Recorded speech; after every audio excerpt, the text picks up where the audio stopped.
Baik, kembali pada ayat tadabbur ini. Dan sebutlah kamu akan Allah dengan takbir semasa mengerjakan haji dalam beberapa hari yang tertentu bilangannya. Kemudian siapa yang segera meninggalkan Mina pada hari kedua, pada 12 Zulhijjah, faman ta'ajjala fi yaumaini fala isma alaih. Fahamkan betul-betul? Sebab soalan ni very popular di kalangan jemaah haji. Sangat-sangat banyak ditanya. Paling top soalan ni lah. Bila dah buat nafar awal, kami perlu lagi tak melontar pada 13 Zulhijjah? Kami kena dam tak? Bacalah ayat ni. Faman ta'ajjala fi yaumaini, Allah Ta'ala sebut very clear. Terang, jelas. Siapa yang segera, yakni meninggalkan Mina, dia buat nafar awal pada hari yang kedua, iaitu 12 Zulhijjah itu, dia tinggalkan Mina, maka ia tidaklah berdosa. Tidak berdosa, sebab itu hadiah, anugerah, pemberian Allah Ta'ala. Perlu tak dia melontar pada 13 Zulhijjah? Tidak perlu. Awak tu buat nafar awal. Kalau awak melontar juga pada 13 Zulhijjah, maka nafar awal awak tidak sah. Awak kena dam. Itu baru salah. Degil sangat nak melontar juga. Awak buat nafar awal. Itu rukhsah, hadiah, pemberian Allah.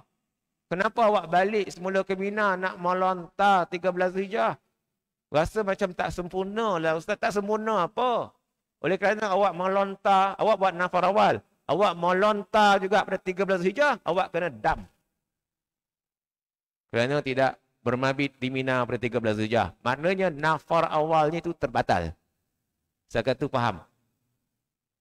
Dah buat nafar awal saja. Tinggalkan Mina pada 12 Zulhijjah. Tidak ada niat lagi untuk kembali ke Mina, untuk bermabit dan juga untuk melakukan lontaran pada 13 Zulhijjah. Berdosa tak Ustaz? Dah Allah very clear sebut.